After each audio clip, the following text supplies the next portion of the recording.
No hay paalcanza un semana desde 4 mga soldado el muerto na operasyon kontra Abu Sayyaf na Sulu, que causa también 10 mga Abu Sayyaf muerto. Este lang alas 9 del aga, 2 mga soldado también, uno un second lieutenant official el muerto na un insidente de ambush alinadina Zamboanga del Sur. Asigo na portavoz del Western Mindanao Command, Major Filmontan Iho, estaba el mga biktima que personajes del 53rd Infantry Battalion na un bayanihan activity cuando man ambush kanila al mga desconocido pa syempre suspetsyaw. So when they were traversing yung ang road ng Ginokalay sa Dinyas, na-ambush sila.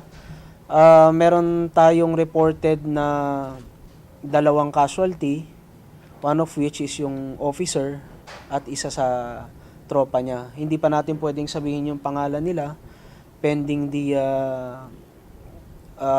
pag-inform sa kanilang mga mahal sa buhay. Inido también al 2 pa mga uban del muerto soldado cuando rega kanila bala el masuspechaw adentro del di ila KM450 military truck.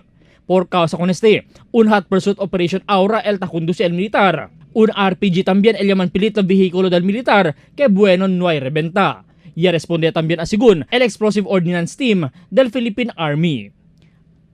Albert Luna, Dateline Zamboanga.